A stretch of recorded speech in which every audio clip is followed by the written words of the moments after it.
Hello, everybody. Welcome back to another episode of Sports News. I'm your host, Kyle Alexander, and this video right here, I've kind of been procrastinating a little bit, procrastinating, but at the same time, I've been busy too. But this is it. It's here. My second mock draft, my pre-combine mock draft. Then I will do another. Then after this one, I will do another one after the combine. And maybe one final one,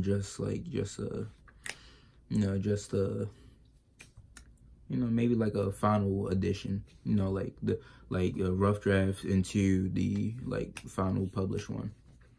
But I do have some news to get into. The Steelers now said that they want to trade Antonio Brown to an NFC team. They originally ruled out the AFC North and the Patriots, but now they ruled out the AFC completely. And they're only going to trade him if it benefits them. So I don't know what team he might be on. I could see the Packers, but I don't really know who they would give up. And same with the 49ers. Maybe Jimmy Ward or Jaquiski Tart. I don't know. We'll just have to wait and see. And Le'Veon Bell has become an unrestricted free agent, but the Jets are concerned that he gained some 45 pounds. So the Jets are concerned that Le'Veon Bell went from 225 to 260. That is a lot of weight for an NFL season, but I mean, yeah, I guess if he wasn't playing. But I mean, at the same time, I'm pretty sure he would have been working out, but I could still see the Jets signing him. But yeah, that was just how I want to put out there. And the Ravens have cut Michael Crabtree. I wasn't really surprised because I kind of saw this coming. And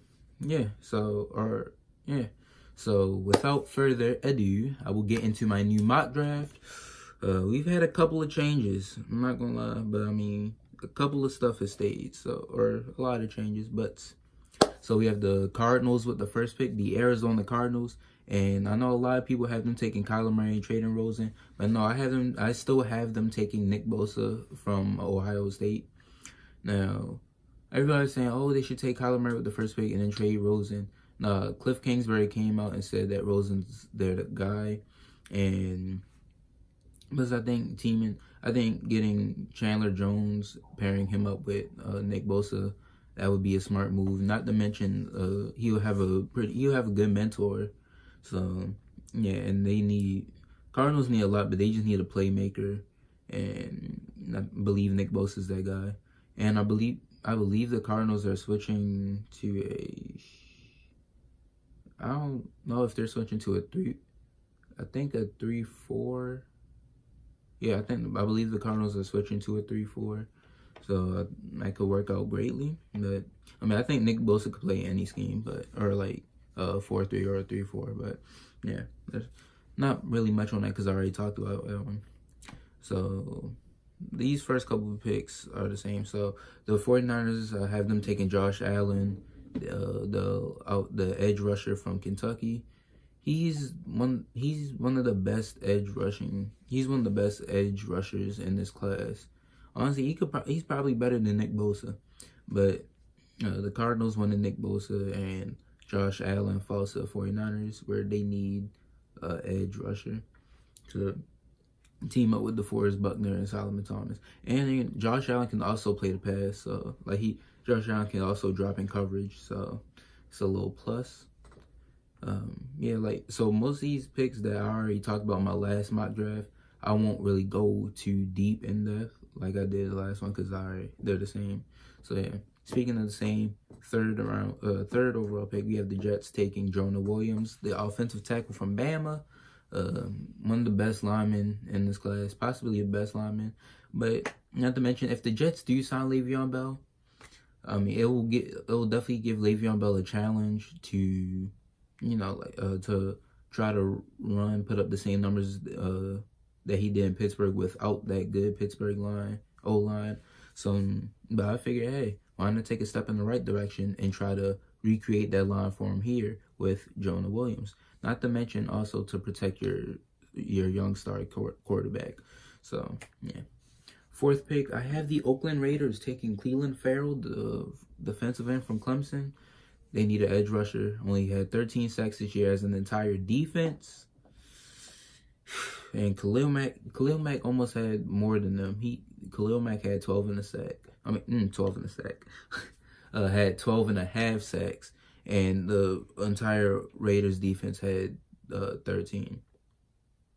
So get Clelin Ferrell, best edge rusher available at this spot. And number 5, we have the Tampa Bay Buccaneers taking Greedy Williams from LSU. A lot of people have him taking like a Josh Jacobs or a Devin White or even like a Rashawn Gary. And I could see why, but I mean, the corner is their biggest need. They have no secondary. Like when your best corner is like a 30-something year, like a mid-30-year-old Brent Grimes, who really wasn't that great Like his best years was probably Atlanta and Miami. Probably Miami, but you got an aging Brent Grimes, a young rookie Carlton Davis. He wasn't bad, but he has some ways to go, and a Vernon Hargreaves who hasn't panned out the way they wanted him to yet. Then they got Justin Evans and like a Chris Conti. I know they have another safety. I can't really remember his name, but yeah, their secondary is the weakest spot on that team. So get a quick fixer-upper with Greedy Williams. Greedy Williams is the best corner in this class, and it just makes sense. All right. Oh wait, yeah. This is the same pick. So I have the Giants taking Dwayne Haskins, the quarterback from Ohio State. Now this could get interesting. And I'll say that for my Jaguars pick, but they need a quarterback to take over for Eli, because his glory days are past him. And I mean, Eli actually isn't a bad mentor. A lot of people saying Eli's trash. Really, he's not. Like the O-line is terrible, and they just found their running back in Saquon. And yeah, but Eli, he's a guy you could learn from. So, and Dwayne Haskins, he's arguably the best quarterback in this class. I don't think so, but I think he's second best. But he has the accuracy. He has pocket presence. He's a pretty solid quarterback. All right, with the 7th pick, this is new. This is the first change in the draft. We have the Jacksonville Jaguars taking Kyler Murray, the electrifying quarterback from Oklahoma. Now, a lot of people are questioning his size, when really all I think of when I hear like people questioning his size is Russell Wilson. Like I think you could think of Doug Flutie, Russell Wilson, and Baker Mayfield, but I think of Russell Wilson. They were both good quarterbacks in college, and people look at he's like, oh no, his size, he's too small, or he's too short. Russell Wilson comes in, boom, he's electrifying. Won the Super Bowl in like his first 2 years. I didn't know. I can't remember if it was his rookie. I don't think so, but he won a Super Bowl early on in his career. I made two back-to-back Super Bowl appearances. So yeah, I think Kyler Murray. But I also think of Lamar Jackson in this situation, because they were both, Kyler and Lamar were both the most electrifying player in this class. But then people look at the one negative thing, they're like, oh no, like they blackball him for that. Like Lamar Jackson is like, oh, he can't really throw, even though he was a good quarterback. His like they saw like a lack in his accuracy. They're like, oh no, he can't throw, he's just a running back. And now I see that with Kyler Murray, like, oh, he's too small. But Kyler Murray, I like this kid. I'm glad he chose football, because I wanted to see him in the NFL. As long as it's not an AFC North or an NFC East team, we're good. Or the Patriots, we're good. But yeah, this would be a good fit for Jacksonville. And Jacksonville needs a quarterback, and Kyler Murray, he'll give Jacksonville that spark that they need, because they need a playmaker. Next up, we have the Detroit Lions. I still have them taking Rashawn Gary from Michigan. Yeah, they need somebody else to pair up with Ziggy Ansah. Even if Ziggy Ansah leaves, which I'm pretty sure he's still. I'm pretty sure the Lions are still going to tag him, but yeah, if they tag him or sign him to a long term deal, then this will be a nice person to pair with. Rashan Gary, 280, I believe he's like 280 pounds, and I also saw something they were saying he was expected to run like a 4.6 40, which is fast for somebody like pretty fast for somebody that size. So I actually want to see how his transitions a lot. So yeah, Lions need a couple playmakers on defense. But next up is the Buffalo Bills, and I had them taking offensive tackle, but now this switch from an old tackle to somebody who's maybe that, or not that size, but I have the Bills taking N'Keal Harry, who wide receiver from Arizona State. I believe he's the best receiver in this class. He's 6'4", so he's one of those receivers where it's like he's open even if he's covered, like a Julio type or a Randy Moss type. But N'Keal Harry, good. He's a great receiver, or he's a good receiver. They were saying he don't really have like run after catch ability, or I think he does, but yeah, we need to see. I think we need to see him in the open field. But yeah, and this will definitely help Buffalo out, especially because their best receiver right now is probably Zay Jones. And no shade to Zay Jones, I like Zay Jones. It's just I don't think Zay Jones is going to be enough to where he's your number one receiver. And this helps out Josh Allen as he started to turn into a running quarterback more. But now, getting him to kill Harry would make him or help him throw that deep ball more. Maybe Patty Mahomes and Tyreek Hill, just opposite. We don't know, but yeah. Also, Buffalo's offense was 31st in the league in passing yards per game with 174.6 yards per game. So adding N'Keal Harry will definitely improve that passing offense. Next up is the Denver Broncos. After trading for Joe Flacco, some people still haven't taken the quarterback, which wouldn't be a bad move, but this is another position they need to address. So with Greedy Williams already off the board, I don't know why I said books, I have them taking the next best corner in this class, DeAndre Baker from Georgia. He's I can't remember the award, or he won Jim Thorpe, I believe, or he won the award for best corner last year, and he played like it. And they're saying DeAndre, he's one of those big corners, and I know a big question would be his 40 time, but I believe Baker, he's a nice physical corner, and that'll definitely give Denver what they need because their secondary kind of got scorched after trading away Aqib Talib. But this gives them another outside corner. I was about to say receiver. Another outside corner to pair with Chris Harris Jr., and which will move Bradley Roby back into his slot position. Because Bradley Roby is better. Bradley Roby is a slot corner. He shouldn't be on the outside. So, that's what I think about that pick. Gives them a nice outside corner. And yeah, they could go receiver here, but I have them addressing the secondary. All right, team I don't like is the Cincinnati Bengals with the 11th pick. They say Kyler Murray's off the board, so we can't get the electric QB. But I have them taking the middle linebacker from LSU, Devin White. Devin White is he's like a good off-ball linebacker. Or Devin White, he's a good middle linebacker. Probably he's the best linebacker in this class.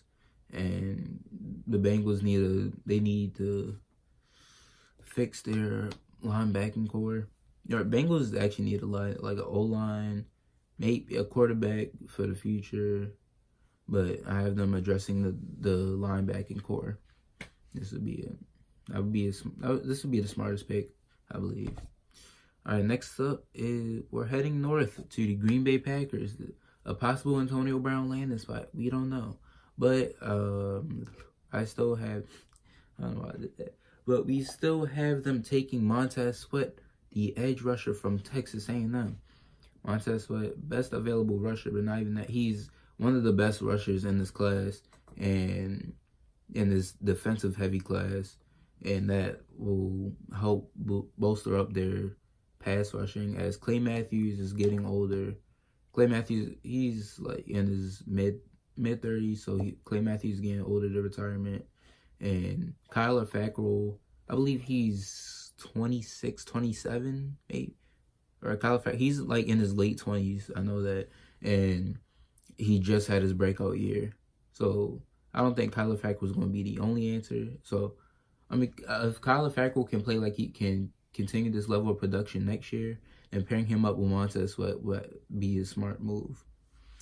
Next up, we have the Miami Dolphins, and I like this pick so much. I have them taking Drew Lock, the quarterback from Missouri.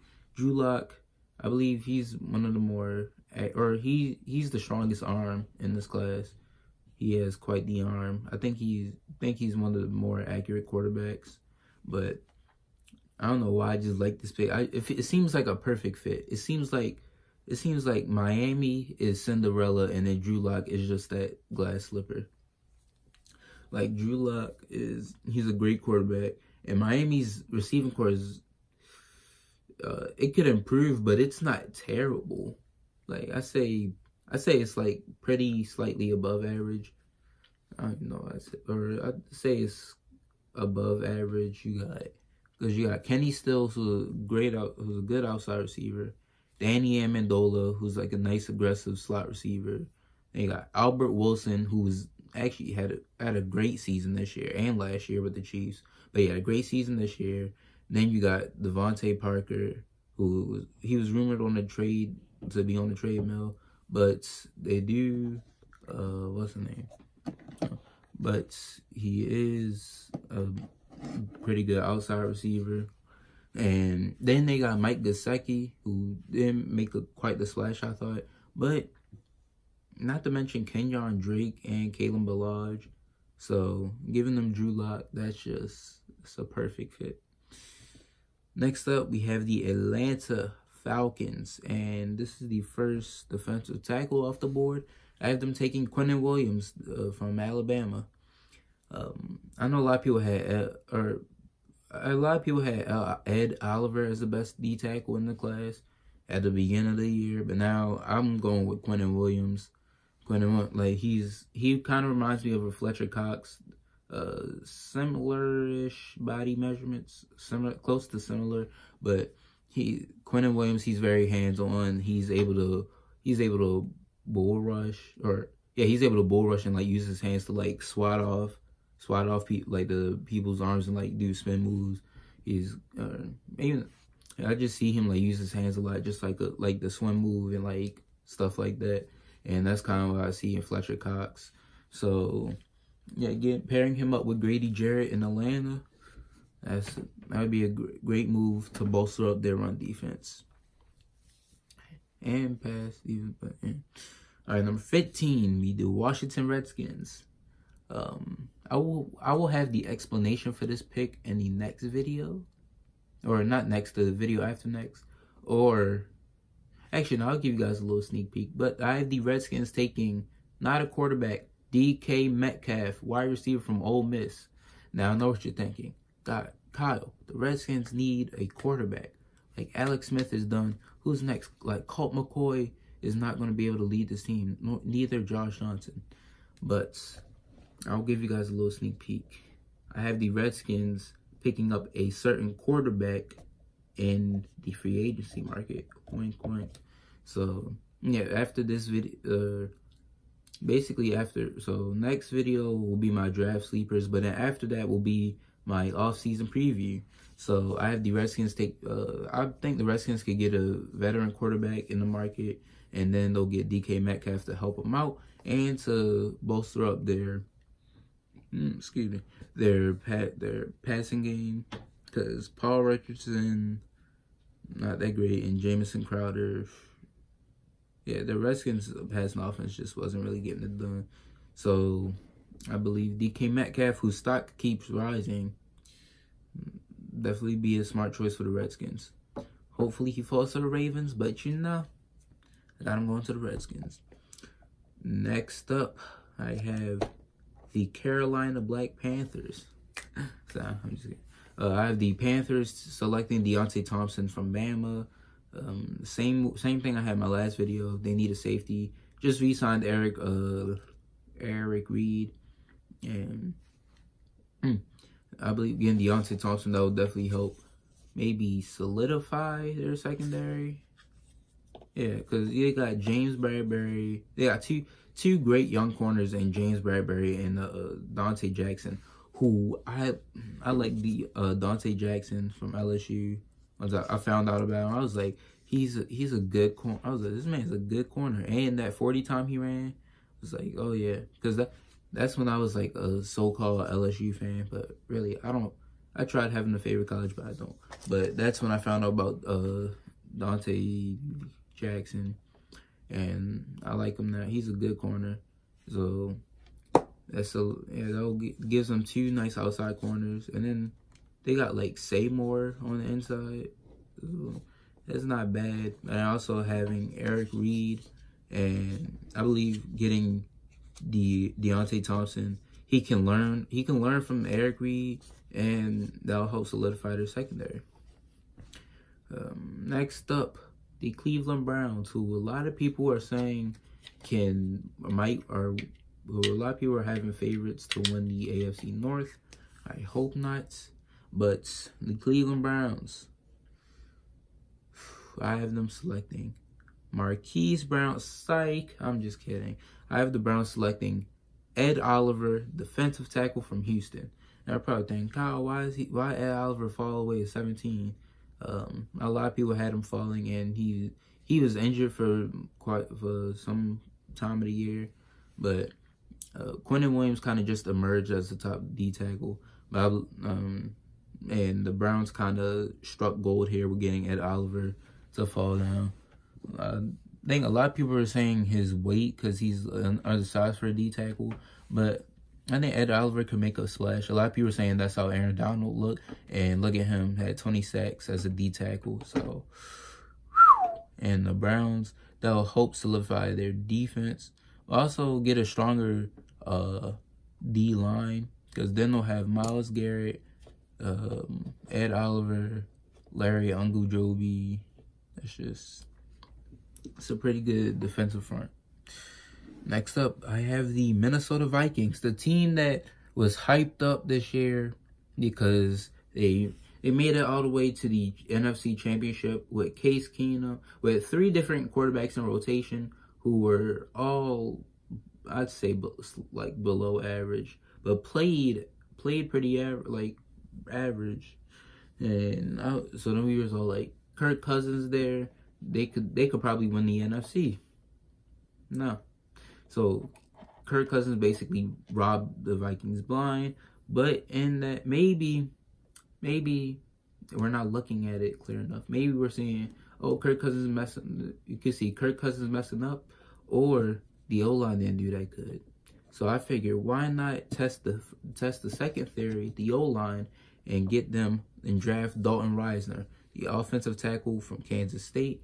I'm sorry, I did not know why I was talking about Kirk Cousins like that. I had no idea where I was going, but that's pretty good improv. But Dalton Risner, he's one of the best linemen available, and Dalton Risner, he could play guard or tackle, but the Vikings just need some O-line. They need some O-line help to help protect their like $80 million man, I believe, Kirk Cousins. So yeah. It just makes sense to me. Next up, we have the Tennessee Titans.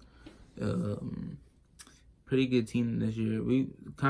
Some people kind of hyped them up, but I have the Titans selecting Jachai Polite, the edge rusher from Florida. They need some edge rushers, or yeah, they need like a rush. They either need a '1 receiver or some defense. They need like an edge rusher, like a defensive end or an outside linebacker. And Jachai Polite is definitely one of the best in the class, and the Titans are blessed to have him fall this far. Next up, we have the Pittsburgh Steelers. aka the Kardashians of football. I have the Steelers selecting Byron Murphy, defensive back from Washington. Byron Murphy, he's a pretty good corner. He's got some size to him, and he's aggressive when the ball. He's like an aggressive player. He plays aggressive when the ball is in the air and it's thrown his way, and maybe kind of reminds me of like a Marcus Peters when he was with Kansas City. He's a pretty good corner. Got some size to him, and Pittsburgh needs secondary. When your best corner is out of his prime, Joe Hayden, who made a couple plays, and then your second best corner is Artie Burns, who lives up to his last name because he gets burned. And then safety plays just oof.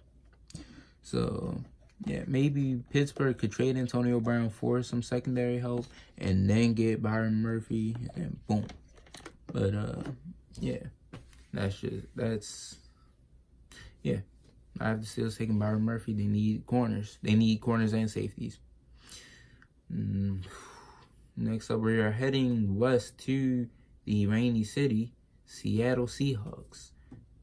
They could use some linemen, but their O-line wasn't too terrible, I would say. But this year, the Seahawks, with the 21st pick, they're known for taking some, like, odd picks. Like, last year they took, what's his face? Rashad Penny in the first round when they could have got Darius. Even though he got injured, Darius Geis, who was the second best, I believe the second best running back in that class. Nick Chubb, Sony Michel, but they went with Rashad Penny. So this year, I have them making a little bit of a better pick in terms of like how big their name is. I have the Seahawks selecting Dexter Lawrence, the defensive tackle from Clemson. Poona Ford he is a lineman, defensive lineman for the Seahawks. He wasn't that bad this year. He stepped up. The Seahawks this year, that's like a team to follow in terms of like example, or like that's a team whose like model you should follow. Like players who are gonna step up when other players when other stuff happens. So like if like Earl Thomas, he got injured. Tedrick Thompson, he stepped up.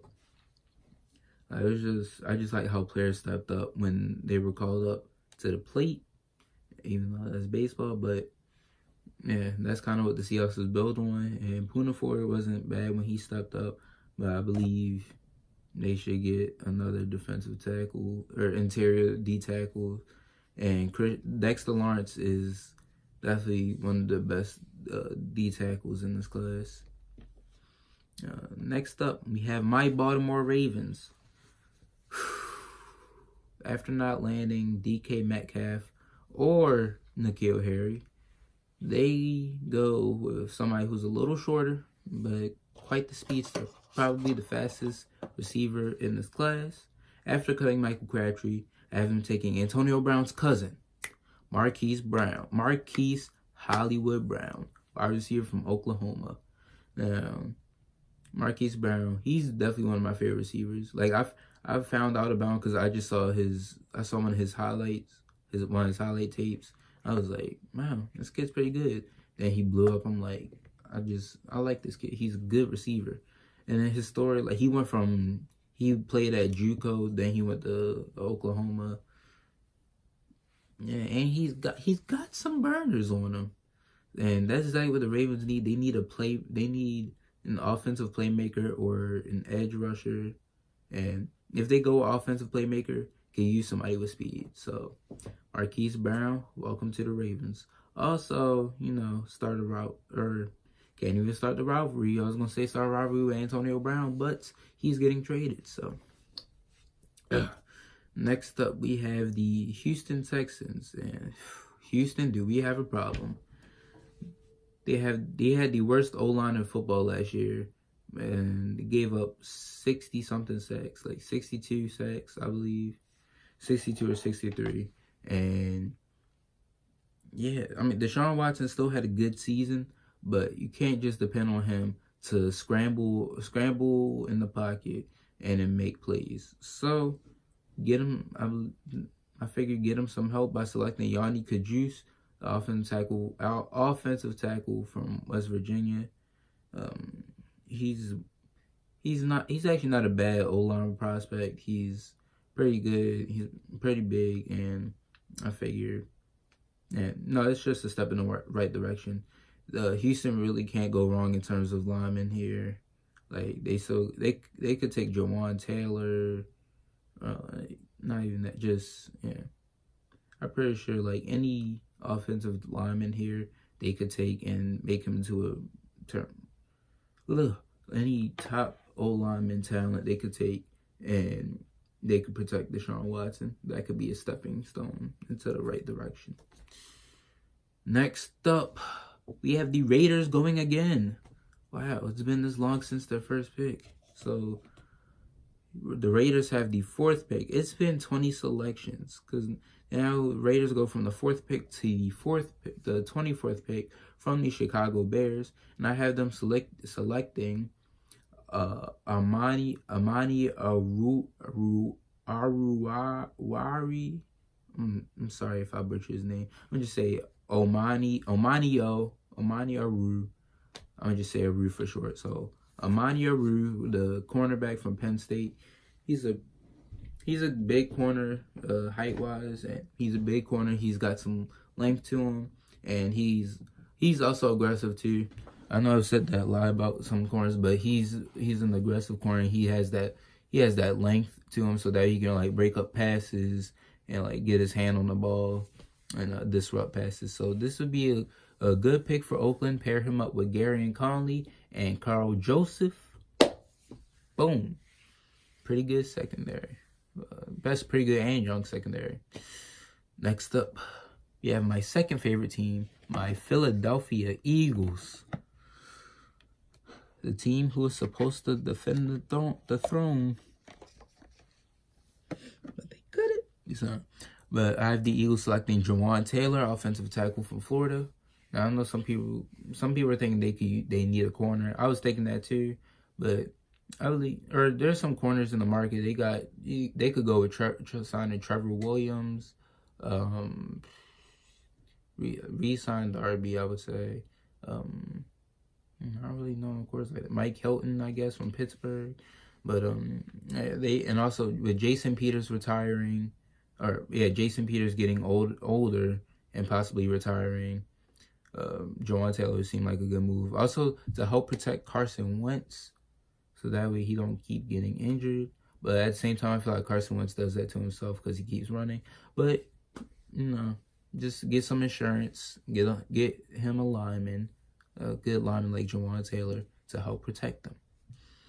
All right, next up, the team that hosts the NFL Combine, the Indianapolis Colts. I have them selecting Christian Wilkins, defensive tackle from Clemson. The Colts had tallied in 38 sacks last year, and they struck gold with Darius Leonard, the defensive rookie of the year. And I feel like their D-line is something they definitely need to improve on in their pass rushing. So I figure get Christian Wilkins there, and then also sign one of the top defensive free agents, or the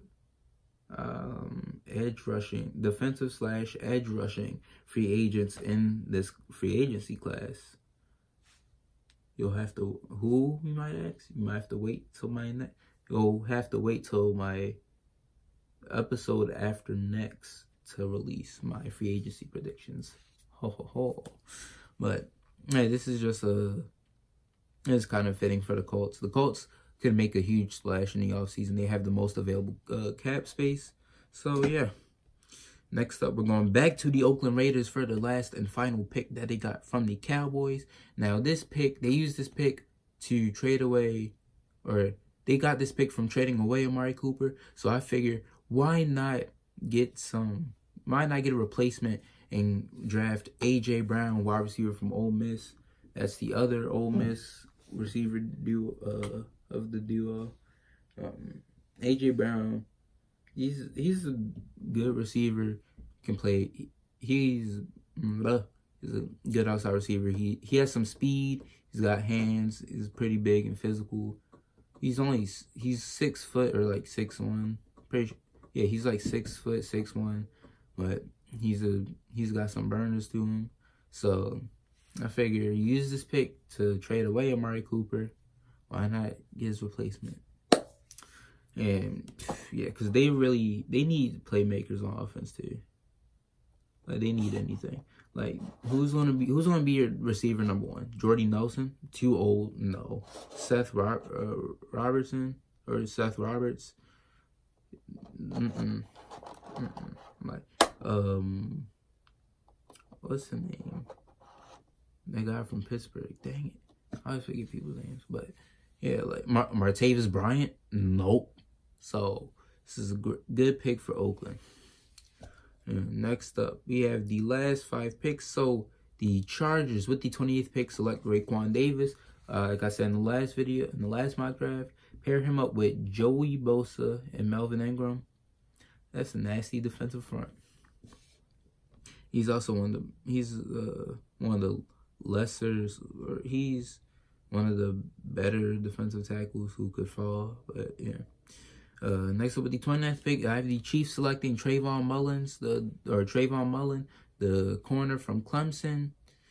They need secondary help. Their defense was 31st in the league when they had number 1 offense, 31st defense. And I thought they needed pass rushers. Yeah, in my last one I had them taking Brian Burns, but I'm like, no, because they led the league in sacks. So I figured, I mean, they gave up 54 points to the Rams, even though the Rams do have a good high-powered offense, and that was the best game of all time.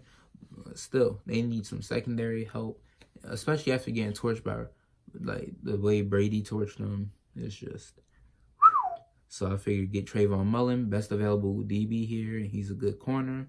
Get him with Kendall Fuller. Boom. Improve secondary. Speaking of secondaries, I have the Packers with the Saints pick, taking Chauncey Gardner-Johnson, safety from Florida. He's definitely he's one of the best safeties in this class. And thankfully, Green Bay didn't run into a team that needed a safety. So they were able to get Chauncey Gardner-Johnson to replace Ha Clinton-Dix. And Chauncey Gardner, he has some pretty good IQ, and he's one of those like sideline guys. And yeah, I could see him being the cheesehead, some green and yellow. I don't know why I did this, but all right. Next up, we have the team who put up 3 points in the Super Bowl. Yes, I'm ripping the Rams. The Rams select Mack Wilson, middle linebacker from Bama. He's one of the best linebackers in this class, and the Rams need linebacking help. Mark Barron's probably their best linebacker, and Corey Littleton stepped up, but that's not going to get it done. So improve that linebacking core with Mack Wilson. Last but not least, the hailing Super Bowl champions. Never thought I would. Hope I didn't say this in this mock draft, but the New England Patriots. Also, the team whose owner got into a little scandal, if you guys know what I'm talking about. But basically, he got in trouble for like prostitution or something. But yeah, I'm just ripping the Patriots because I don't like the Patriots. But anyway, I have the Patriots selecting Brady's heir, or the heir to the throne of Brady, and Daniel Jones, the quarterback from Duke. Now, he said that he believed he is NFL ready, and I wouldn't say he is, but he hasn't looked all that great this year, but he was pretty good. And also the fact that it was a weak quarterback class helped his case. But if they get him in the offense with Bill Belichick's mind and his brain, and also to have Brady as a mentor, Patriots dynasty might continue. So that is it for my second mock draft, mock draft 2.0.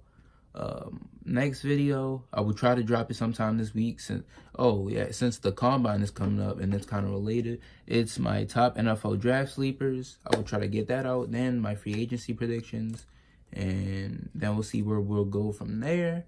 But other than that, This has been Sports News with your host, Kyle Alexander. I will talk to you guys next time.